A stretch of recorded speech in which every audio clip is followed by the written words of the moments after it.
حضرتك انا عايز انام. ماشي، انا عايز انا عايز انام. انام دي تطلع.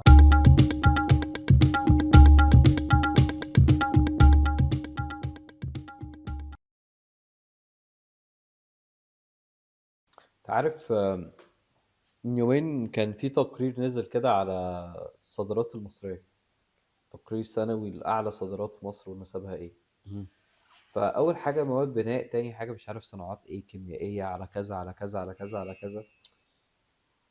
اللي استغربته جدا من التقرير ده ان هو بيقول لك احنا اجمالي صادراتنا 35 مليار دولار، ماشي مش مشكلة، بس انت بتتكلم على دولة راس مالها الناس، اللي هو انت عندك مش عارف احنا 100 ولا 110 مليون. انا بطلت اعد يعني، ما بمشيش من صلاح سلام كتير فما بشوفش بتاع اللي مم. بيبقى عدلنا عليها دي. مم. بس ما فيش اي تصدير خدمات مش طالع على الخريطة الاقتصادية خالص، مع ان اوكي. انا وانت عارفين ان احنا عندنا يعني كوادر وبلاوي زرقاء في الحتة دي. بص، هو اعتقد ان اولا الموضوع ده مش تراكت. امم يعني فكره ان احنا نقدر نعد عدد الناس اللي بيقدم خدمات استشاريه او خدمات من هذا النوع لبزنسز في مصر او بره مصر مش تراكت، مش محدش بيعرف يقسم بسهوله. امم والحاجه التانية ان دي حاجه انا اتعلمتها بصراحه من شغل مع اجانب كتير. اوكي. فكره ان احنا كتير في الاحيان للاسف ما عندناش الايمان بقدراتنا. ساعات بيبقى هو انا هعرف اعملها. عقدة الخواجة.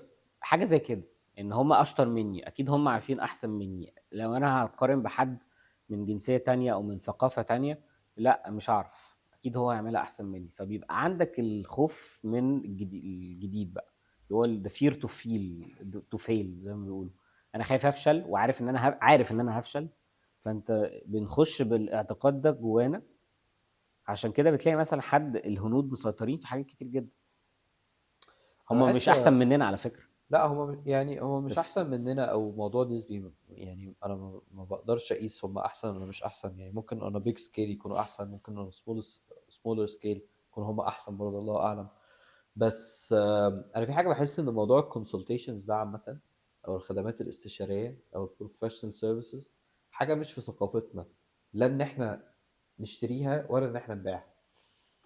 يعني اقول لك على حاجه، انت دلوقتي على الاكزامبل البسيط، القصه الجميله اللي انت حكيتها في الاول خالص المأساويه دي، الحمد لله على السلامه. تمام.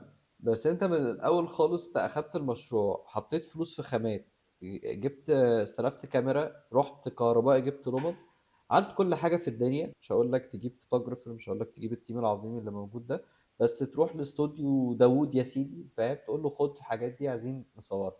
ما هي الفكره ان انا بقى اللي هو دي نقطه تانية، الديليجيشن. ان انت عشان تديليجيت حاجه لحد لازم تبقى عندك الثقه ان هو هيعرف يطلع لك اللي انت عايزه. هي مش فكره ان فده ما كانش موجود عندي وقتها، ان انا لا خايف هي اروح له يبوظ لي الموضوع، ادفع فلوس على الفاضي او اوفر. يعني برضو ده. ما هي دي. بص خلينا نتفق انه لو انت اليوم ده كنت بتفكر ان انت خايف يبوظها لك، ففي 99 مليون مصري تانيين مش عايزين يدفعوا فلوس. دي حاجه. صح.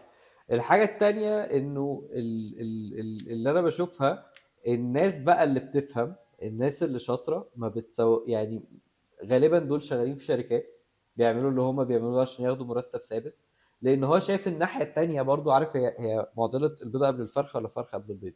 تمام.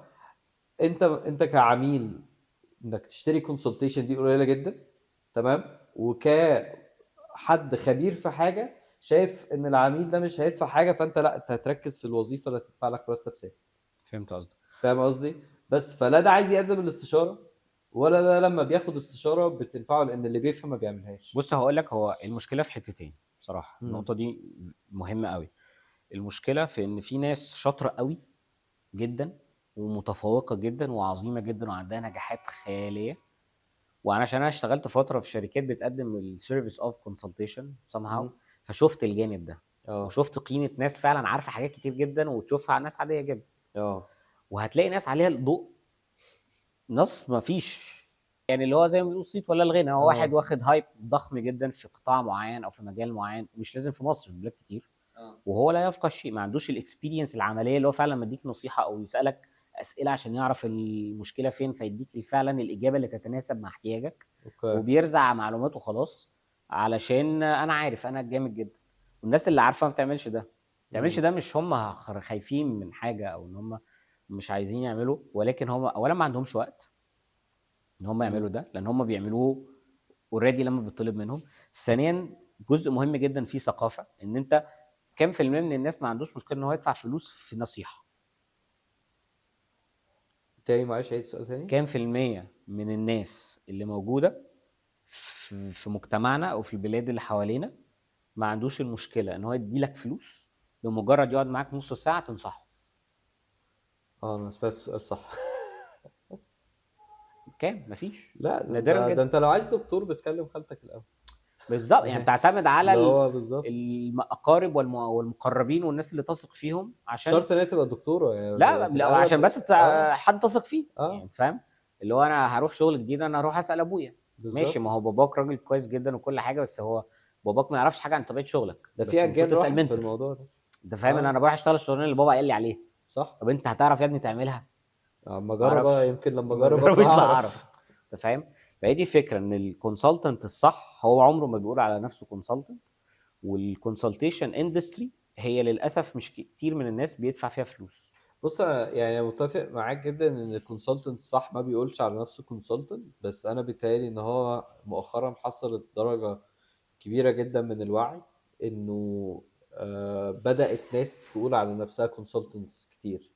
في منهم ناس على حق ربنا، تمام، فعلا هم فعلا بيضيفوا قيمة كبيرة جدا في اي كونسلتيشن بتاخدها منهم. وفيهم ناس صباح الفل يعني اللي هو. ما هي دي بقى النصيحه اللي ممكن انا يعني هطلبها من اي حد فعلا شاطر في مجاله. اطلع اتكلم، قول ان انت. ده الوقت. بالظبط، اه لان خلاص. بجد عارف انت اللي هو في باطل كتير في السوق.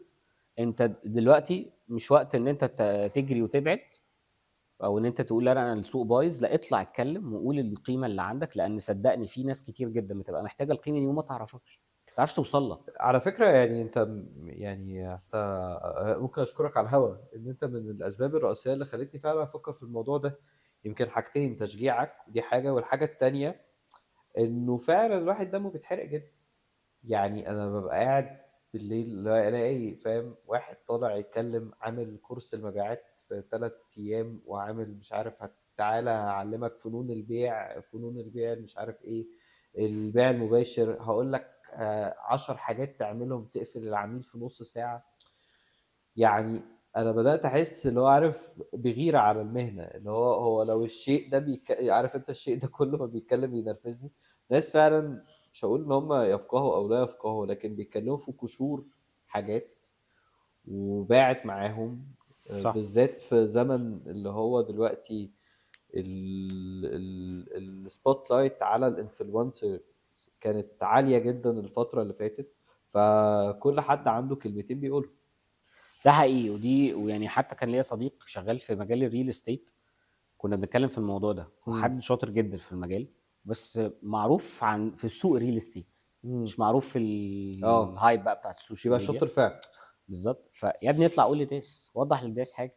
امم. وهو ضد فكره بقى اللي هو احنا نبيع يونت ب 20 مليون جنيه على التليفون. اه وهو انا يعني ايه هتقنعني ان انا اشتري منك وحده سكنيه في الساحل الشمالي ب 30 مليون جنيه على التليفون واقول لك انا موافق؟ لا، وممكن كمان يبقى انت بيكلم فاهم. حد بره مصر اصلا. اصلا اه يعني لا انت حول فاهم. لي بقى، انت بتنزل مصر؟ لا طب حول عشان لما تحب تيجي تصيف عندنا. بالظبط. فاللي هو فكره ان انت فعلا لو عندك معرفه في حاجه، اطلع قولها. امم. والله طلع كلام مفيد. ودي نصيحه كان مدير من المديرين اشتغلت معاهم زمان، كان راجل يوناني الله يمسيه بالخير، بحبه قوي.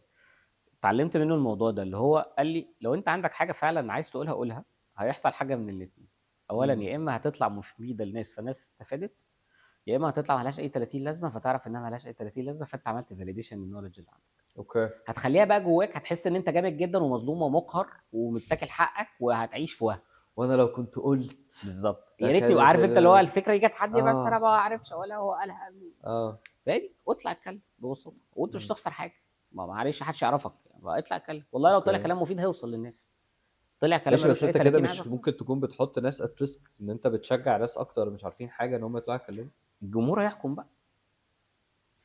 الجمهور هيحكم. اوكي ما هو انت لما يفتح 30 ماشي، بس محل انت كباب في الشارع، انت مش بتتكلم عن عمل فني فالجمهور هيحكم او مش هيحكم ان لا هو الجمهور هيشوف هيحكم، الفيلم او مش هيشوف الفيلم. انت صدقني الجمهور بتتكلم هيحكم. على بيزنس، انت بتتكلم على ناس ممكن تروح تشتري كورسز، انت بتتكلم على شركات ممكن تروح تدفع فلوس في كونسلتيشنز فحد.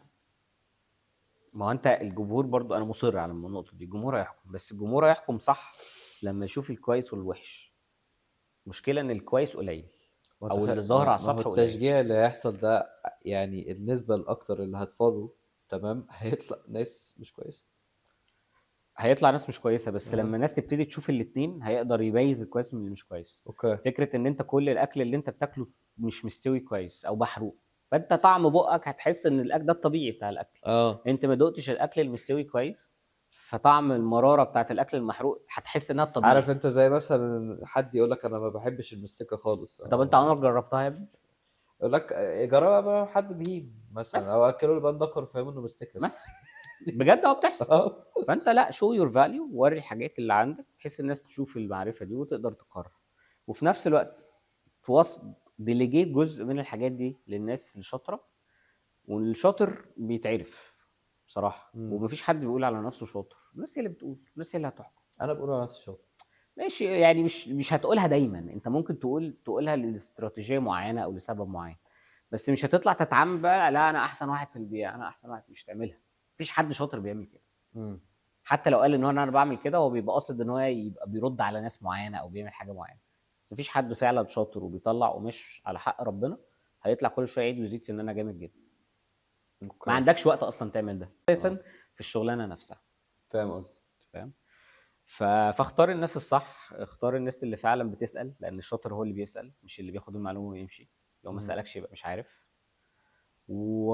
واختار الناس الاهم ان انت تبدا بيهم. تبدا بيهم بقى في شغل، سواء بقى في شغل خاص، سواء في شغل بزنس كبير، سواء في اي حاجه. فاللي هو ايه الوظائف او المهام اللي هتبتدي بيها. لو هتسالني السؤال ده، انا بقى هقول لك ان اهم واحد بالنسبه لي المحامي، مهم جدا المحامي جدا. ومحاسب مهم جدا. اوكي دول اهم شخصين في حياه اي بني ادم، لان اوكي المحامي ممكن عدم وجوده يحبسك، والمحاسب ممكن عدم وجوده يخسرك. يبقى اكل وراك كله قدام.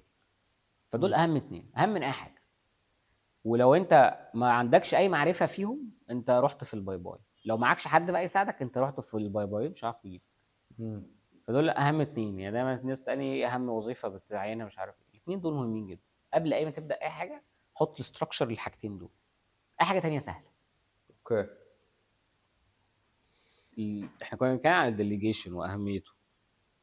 ممكن ده سؤال بقى اساله لك، انت شايف الديليجيشن ازاي؟ هل ليه طريقه، ولا هو بس ندي للناس كده التاسكيه بنروح خلاص الشغلانه دي، ولا إيه؟ بص الديليجيشن بالنسبه لي بيتعمل على 3 مراحل. اول مرحله خالص تسال نفسك انت هتديليجيت ايه، يعني ايه التاسكس اللي انت مش عايز تعملها.